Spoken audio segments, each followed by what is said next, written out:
Aloha Pau. This is Voices of Truth, one-on-one with Hawaii's Future. Today we're very pleased to have with us Kanaka that we've been trying to get together with for quite a while, and we're happy to catch him before he takes off for Aotearoa again. Keao NeSmith. Keao, aloha. Hi, aloha. Mahalo for being here with us. And there's so much information, to cover that we may have to do a couple of segments. And so this one, I think probably very timely is let's focus on the educational aspect of your life, which is, huge. But just anything that you want to share with us. I know you've got a new exciting online class being provided. But I think if we give some background as to how you came forward to be, how you relate to the education now, it'd be really good for our people. Okay. I'm an instructor of Hawaiian language at the University of Hawaii at Manoa. I've been doing this work since 1997, and prior to that I was at the University of Hawaii at Hilo, where I did my bachelor's degree, got my bachelor's degree in 1995, and I taught Hawaiian language there at the university there for a couple semesters. Made the move here to Honolulu and started working on my master's degree at University of Hawaii in Manoa, and was teaching Hawaiian language there at the same time. So that's I guess the launching point. Really, Hilo is where my whole drive into education and research started. I got my bachelor's degree in Hawaiian Studies with an emphasis on Hawaiian language, there at the University of Hawaii.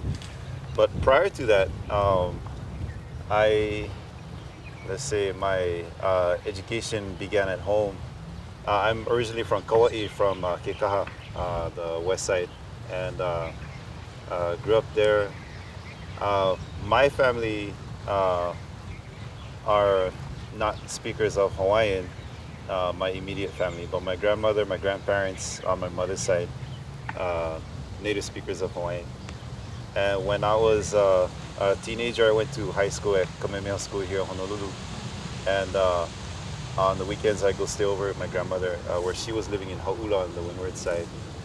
After I graduated, I was living with her, and she only spoke Hawaiian to me at home. So my learning of Hawaiian language was at home with her. I took several years off of school and decided to finally pursue a bachelor's degree at the University of Hawaii at Hilo some years later. But I was already a speaker of Hawaiian by then.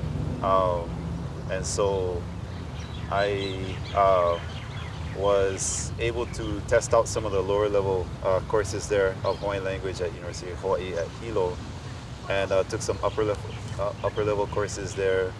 Really enjoyed the experience. Was a real eye-opening experience for me. It was my first time to set foot in a classroom to learn the language. It was a very different experience. Your first interaction with the language academically, was it at that point in Hilo? Yeah. In college already? Right. Yeah, University of Hawaii at So Hilo. that makes me wonder, when you started college, what did you have as your aim at that time, or did you have a path clear in your mind, or was there something that evolved? My first, when I decided to get back into school and finish my degree, I had been out of high school for almost 10 years, I think. Oh, I see. And so I decided I just need a bachelor's degree. But I also took other courses in literature. It's the first time I really got into reading the old Hawaiian language newspapers. Mm-hmm. It was a real challenge for me. For a bunch of reasons, but I also took courses in mele, courses that focused on literature from Mary Pukui, stuff like this, and that was really my first experience delving into that. So it was a really eye-opening experience. Well, I think what you're relating is something that a lot of us can relate to, and that is, you go through your mandatory elementary and high school education, and then a lot of people just get out into life. Some people go straight into education, and then some people it takes a while to get back to. And so the fact that you had 10 years between high school and when you realized, it'd probably be a good thing to go back and to get that degree. Yeah. Probably fits with a lot of people who are out there right now listening, Yeah. you know. Well, it got me thinking as well. When I finished my bachelor's degree, it got me thinking more seriously what else I wanted to do. So Right. what I decided what to do was to pursue a master's degree, but I wanted to broaden my experience. I appreciated my experience there in Hilo. Hmm. I enjoyed it a lot. In fact, it was kind of a painful experience to leave Hilo, really. I Yeah. have a lot of friends and family there. Yeah. My mom is originally from there. Hmm. But I decided to broaden my horizons by coming to Manoa, Right. which I had never set foot on Manoa campus before. Hmm. I had to choose a program, so I decided to broaden. Since I had a bachelor's degree in Hawaiian studies, I wanted to broaden to a more Pacific orientation. So Mhm. I pursued a master's degree in Pacific Island Studies. Hmm. And for me, I wanted to see where I fit, where my experience fits as a Kanaka in relation to the Pacific. That's what my idea was. Mm. So that was an excellent program, Pacific Island Studies at UH Manoa. I wrote my master's paper on what I had perceived as a real difference between school learning of Hawaiian language Right. and being home with grandma. But Right. grandma wasn't the only person in my life who Mhm. was my Hawaiian conversation partner. Right. There are many old Hawaiians, elderly Hawaiians of her generation Mhm. that I had met, and some were relatives, others were acquaintances of my grandma. And in Kekaha, where I'm from, we have lots of families from Niihau. Right. So many of my childhood friends when I was a little kid, back then I couldn't speak Hawaiian, so we would interact. They'd speak to me in Hawaiian, I'd speak in English, and somehow we got along. Hmm. As an adult, Right. I'm now able to speak Hawaiian, so we hook up again in a Mhm. different context. So Right. it really makes me feel like I'm a part of that experience now. I can Mhm. that we share so much in common now because Mhm. we speak the same language. I noticed when I was growing up and studying languages, Spanish, French, some Moroccan Arabic, some of the people who had, at a young age, had the most difficult time, for instance, with Spanish speakers, were those who learned at home but didn't get the academic part of it right, right. until they got into school, Yeah, and it was kind of like a crisis for them. So Yeah. sounds like you got exposed to some of that coming out of the oral Yeah. into the written. Yeah. Well, we go through that even as first language English speakers, right? Sure, Here sure. in Hawaii, there's so many of us who we speak English, but writing a paper is a difficult thing, Right. even though we're writing in our supposed, native language, Right, right? So, right.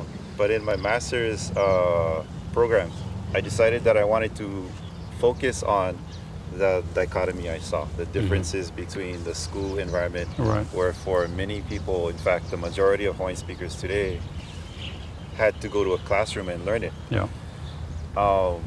as opposed to learning it from your own family, your Mhm. parents, your grandparents who had never lost the language generations back, Right. ever since Hawaiian became Hawaiian. Hmm. Those are two very different processes, two Yeah. very different things. And so I decided to write on that, and it drew a lot of reaction from a lot of people in the Hawaiian-speaking community. I feel that it's very important for us to realize that our native speakers are a brand of their own. The language of my grandma, her generation, all those native speakers, Right.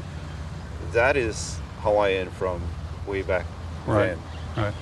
And then the experience of stepping into a classroom, learning it that way, Hmm.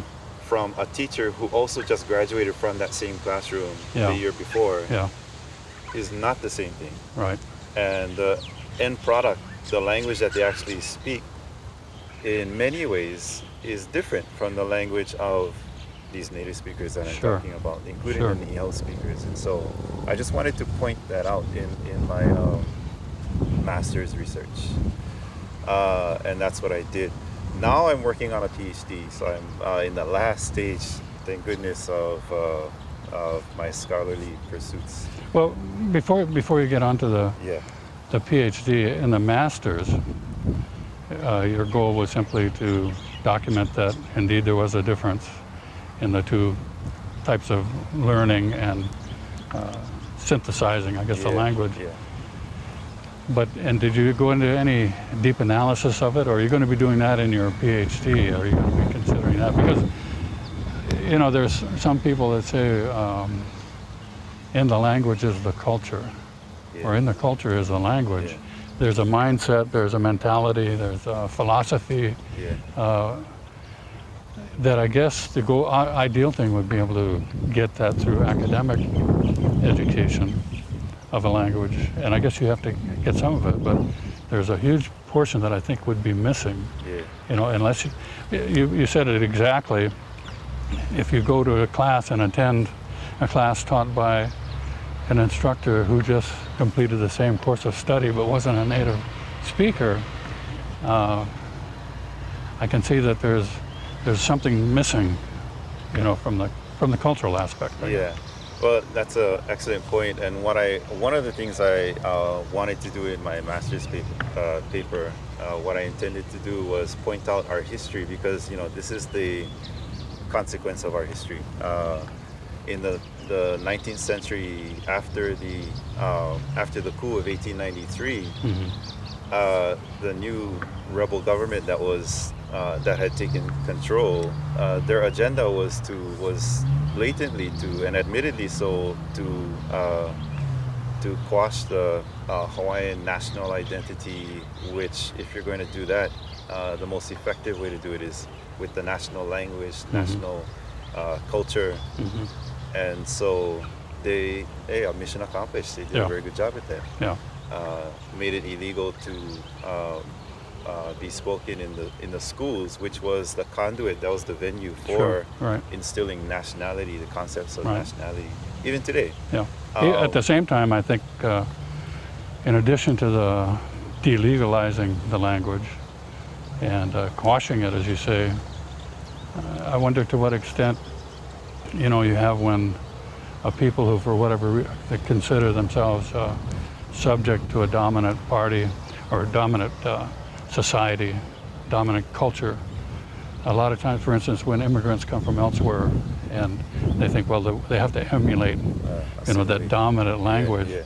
As a result, especially during World War II, that was the huge boom in American propaganda here. You know, support the troops. It's our turf that was bombed. Well, really, it wasn't. It was the American military bases, which are here, you know, under no legitimate claim. There's no legitimate claim that the U.S. has over the territory of the Hawaiian Kingdom. There's no treaty of merger that exists at all.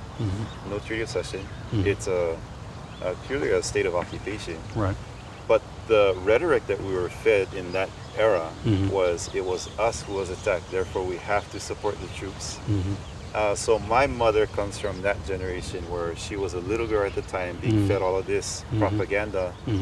And her parents, my grandmother, had already been convinced, as well as almost every other parent of that generation, that yes, this is what we need to do in order to survive. We need to adopt English. Which, adopting English is not a bad thing in and of itself, but adopting English and giving up Hawaiian, you know, now we're realizing wasn't such a good idea. Adopting English and continuing to speak Hawaiian would have been a great idea. But well, anyhow, what would you say? Like something like 4 or 5 generations between the span of when the language was oppressed or delegalized up until now, and it's managed to survive. Thank you to whatever. That and in the last couple of decades, at least, some real hard work at bringing the language back. But I know with my mother, and so she was 93 when she died last year. She didn't speak the language, but absent-mindedly she would say things, you know, when you weren't really working at it, things would come out of her that was amazing. So somehow a lot of that stayed. But I know a couple generations ago it wasn't popular to be Hawaiian, you know. It wasn't fashionable. It was good. You needed to speak English and try to pass, you know. Ultimately, it was my grandmother and her generation that decided not to speak Hawaiian to their own children. So guess what? They grew up being English-only speakers, having children and grandchildren now. And so in one generation, it was simply cut off. So till today, it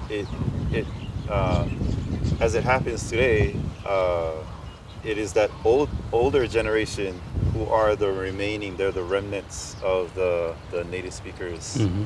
from, you know, my grandmother's era, Right. grandmother's generation. With the exception of a couple of small communities, huh? You mentioned the Ni'ihau folks. I doubt very much that there is such a thing as a community in the true sense Mhm. outside of Ni'ihau. Mhm. I find it very doubtful. Yeah. Although it may have been true, for example, Kalapana area, Hawaii Island, Kona area, I've actually been, you know, among families there were, and of course, again, it was the elderly people of those families who Yeah. were the speakers, not the children, Right. because they also participated in that idea not to speak Hawaiian Yeah. to their children. Yeah. I have come across a few individuals who are the younger generation on Hawaii Island where they're the younger generation, but they were able to actually understand when someone was speaking to them Mhm. fluently in Hawaiian, and they're actually able to understand what was going on. Right. But that is rare. That was Yeah. rare. So, Yeah. in my experience, and I attribute it to my experience at UH Hilo, and after, you know, since then till now, I've come to learn, having traveled all the islands and Mhm. looking for people who have come from an experience like mine. Right. I have not found anyone necessarily. It's quite a lonely experience in that respect. But Mhm. at this point, that those native speakers are to the point of crisis at this point, as far as our population of native speakers is concerned. Mhm. They're on the way out. They're on the way Yeah. out. They're going the way of the dinosaurs. Mhm. Unfortunately, it's the Ni'ihau community who the majority of them are actually living on Kauai. Right. Only perhaps 100 or so live on Ni'ihau. Right. And they continue the language intergenerationally. So they Mhm. pass the language on at home Right. from parents to child, Mhm. grandparents. They live in a home where all these three generations live together, and Mhm. and then they have their cousins, neighbors. That is a real community of Yeah. people. Yeah. What's great on the west side of Kauai is it's the only place left where you can go to the store and those Ni'ihau people are workers in the store. You can carry on business Mhm. in Hawaii. That's the only place left where you can do that Yeah. in the in the in a native speaking environment. So those who are second language speakers, many of whom have learned it 20 plus years ago in classrooms, now Mhm. have children of their own. Mhm. So those children may have received bits and pieces, or, you know, to a greater or lesser extent, Mhm. the language from their parents as second language speakers at home. So to some extent, you can consider them native speakers. But Yeah. what I want to be clear about is that's Yeah. a native speaker of a particular type of Hawaiian, Mhm. and so That was, not in the same category. As Yeah, that's what grandma came and into the my rest. mind is at Yeah. what point, when there are no more native speakers, do the generations of academics thereby who survive and the language comes forward. You mentioned the language being spoken in the home being the academic Hawaiian now. At what point does that kind of displaces? It's already done. It's A done, done deal yeah. already. Yeah. Yeah. There is no avenue. There is no venue right now where native speakers are in control of the Yeah. language teaching process. Yeah. It doesn't exist now Yeah. in Hawaii. Yeah. But what we can do, though, is focus our attention on the quality of training of the teachers, Mhm. which it's a doable thing, you know. Mhm. We can focus on the quality of the training of the teachers of the language. What training do they have in teaching language in the first place, and Right. what's their experience in culture, in the language itself, levels Right. of proficiency, Mhm. etc. So this is where my PhD work comes into play, because that's where my energy is focused on, is Mhm. teacher training, language acquisition, teacher cognition. What does a teacher know Right. about language and culture? What is the cognition of the student, the learner? And of course, when you look at it that way, you see it as a process that doesn't have to happen in a classroom. You see it as a process that happens like this Mhm. in an everyday setting. So, Mhm. and ultimately, you would love to have a native speaker who teaches you the language. Being a native speaker does not necessarily make you Sure. a natural teacher of Yeah. the language. Yeah. Yeah. You do need to receive the training. There is a lot of learning Yeah. to do. Learn the mechanics, the techniques. Right, yeah. right. And so this is the area that my PhD research is getting into. So, are you beyond the global Pacific perspective, or is that incorporated into some of your discussions in your PhD at all? Well, I've been true to my original intention, which was to bring everything home. Yeah. So I've brought in my experience. I'm out there in the academic field and stuff, but my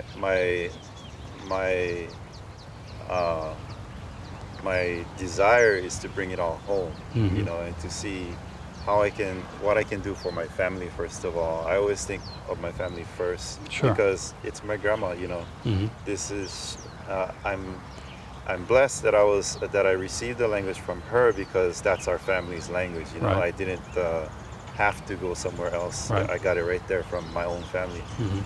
So in one sense, we're lucky that we didn't completely lose it in our family. Mhm.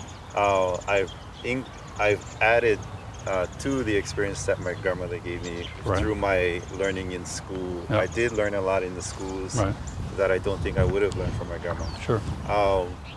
But yeah, so I'm getting an experience from outside. Ultimately, I want to bring it home, start with my family, of course, but everyone that, you know, I hope to design programs that are inclusive mainly of native speakers, Mhm. who can help to progress their brand of Hawaiian, Mhm. you know, because it is doable to acquire the language in that way Right. that resembles their brand of the language. Mhm. But how to do it, and getting the resources, having a clear system in place, and a clear objective and clear agenda, getting the proper training, Mhm. using the latest research in the area of language acquisition. Mhm. These are all important factors, and so this is the area I'm headed into right now. Mhm.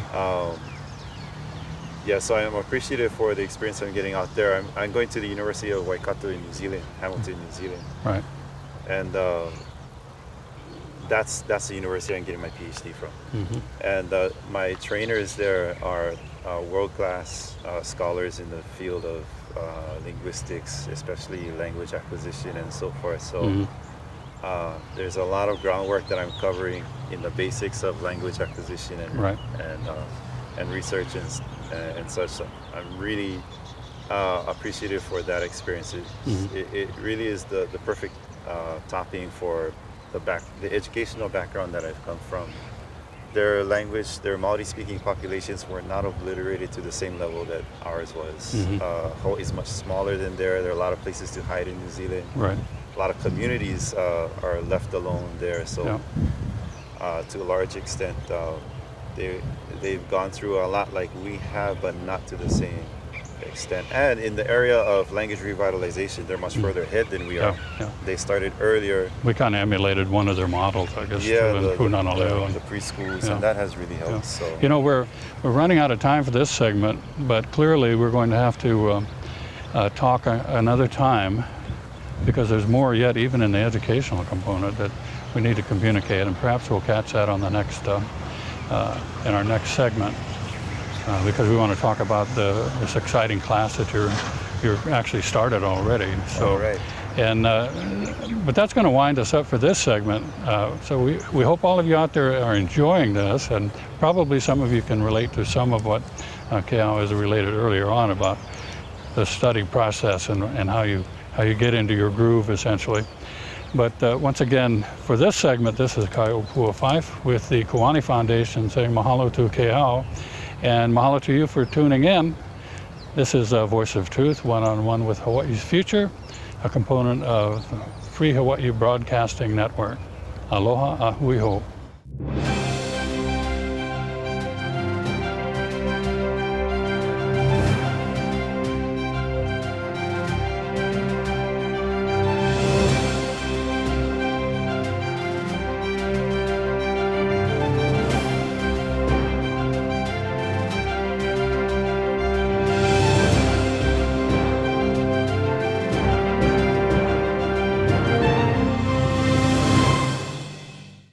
Mahalo for watching Voices of Truth one-on-one with Hawaii's Future.